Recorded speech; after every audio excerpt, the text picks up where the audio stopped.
passons à la question numéro 7, qui porte sur la dotation d'équipement des territoires ruraux 2014, donc ce qu'on appelle plus communément la DETR, et qui porte sur la restauration du rempart de la Fosse Bray. La Fosse Bray, c'est cette zone qui se situe le long de la place d'Estouteville, zone ancienne de défense qui jouxte le rempart, le premier rempart, crénelé, qui se situe en avant du scriptorial. Donc vous le savez, la ville d'Avranches possède un patrimoine architectural et archéologique pas toujours très bien identifié, qui tente donc depuis une quinzaine d'années de s'affirmer à l'échelle du territoire du Pays de l'Abbé. Plusieurs projets de valorisation de ce patrimoine ont vu le jour à l'échelle du territoire communal. Citons notamment la protection et la rénovation des églises paroissiales, le classement et la rénovation du Grand Noyenné, propriété privée, la création du scriptorial bien entendu, et la restauration aussi des petites halles, mais également la restauration des fortifications de la vieille ville.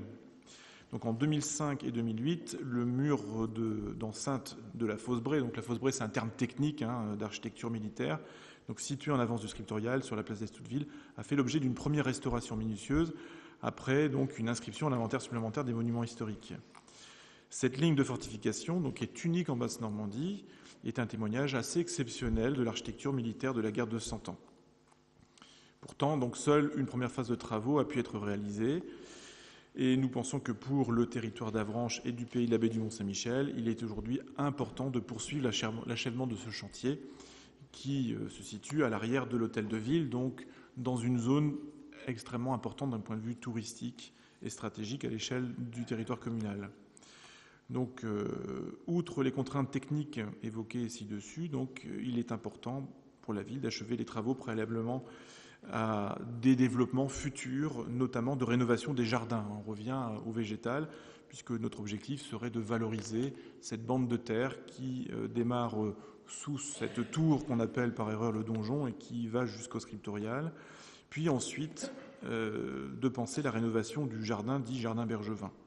Donc la réalisation de ces travaux de rénovation de ce mur d'enceinte de la Fosse Bray est une sorte de prérequis à l'intervention ensuite sur les remparts.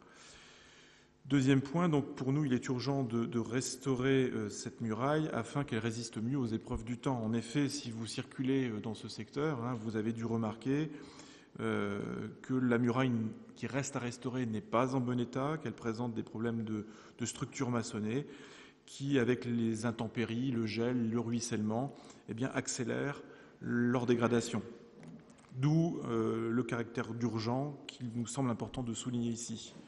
Nous avons également un phénomène de poussée de terre assez importante lié à l'accumulation des eaux de pluie qui vont générer donc des déformations de la muraille. Voilà, et surtout, si on prend l'actualité récente dans les villes du Grand Ouest, il y a eu Granville il y a quelques années, Dinan également, Pontivy plus récemment, donc nous rappelle notre devoir important de rénover ces murailles anciennes. Et donc nous souhaitons aboutir ce dossier le plus rapidement possible. Donc le montant des travaux est défini. Donc pour l'essentiel de la maçonnerie, nous arrivons à un coût global de 424 194 €.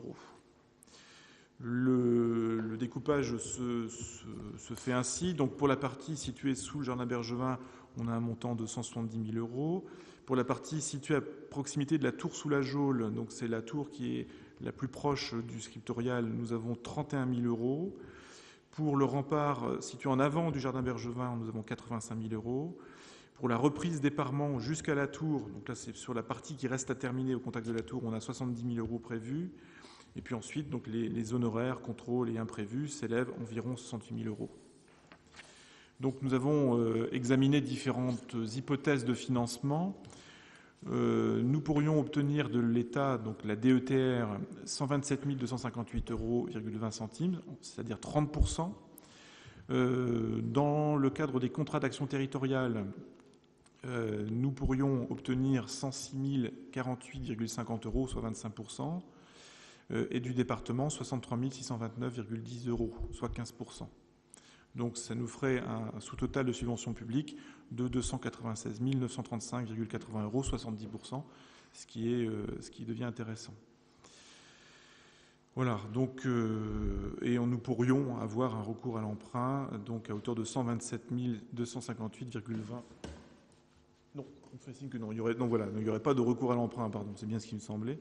Quoi qu'il en soit, donc voilà, après un avis favorable, on serait sur l'autofinancement. Après avis de la commission des finances, donc il est proposé au conseil municipal d'accepter la faisabilité de ces travaux au regard du plan de financement défini ci-dessus, avec la DETR, donc qui serait sollicitée et pour un montant qui s'élève à 127 258,20 €, et la subvention attendue au titre du contrat d'action territoriale qui, elle, serait de 106 048,50 €. Y a-t-il des questions ou des remarques? Monsieur Morazin. Oui, l'ancienne majorité avait effectivement œuvré pour commencer à protéger le patrimoine avanchiné, puisque nous avions commencé les premières tranches, et je vois que vous continuez sur notre élan, ce qui est une excellente chose, et je ne peux que vous en féliciter. Donc la ville aura à charge environ 30% que vous mettrez en autofinancement. C'est bien ça. Très bien. Alors bien évidemment, la réalisation des travaux est conditionnée à l'obtention des subventions. Après, nous œuvrons justement, nous avons déjà déposé les dossiers, nous œuvrons bien évidemment de manière efficace, on l'espère, pour obtenir ces fonds, qui conditionnent très largement la réalisation des travaux. Mais bien évidemment, nous nous situons dans la continuité de ce qui a été engagé par l'ancienne municipalité.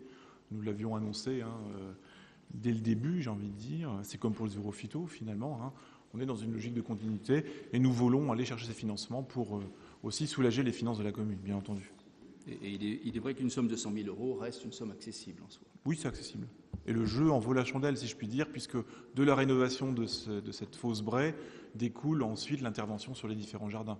Puis aussi l'accessibilité vers le scriptorial, puisque dans le projet qui est prévu par l'architecte, il est prévu donc de supprimer le muret qui se situe entre le premier jardin accessible depuis la rue de la Bellandrine et puis la fosse Bray elle-même. Donc d'avoir une accessibilité renforcée en direction du scriptorial. Oui, et c'est un lieu qui avait retrouvé plus de visites, plus d'intérêt. Donc effectivement, si ensuite vous pouvez continuer sur l'aménagement des jardins, il y aura là effectivement. Donc je mets au vote cette question. Donc qui est contre?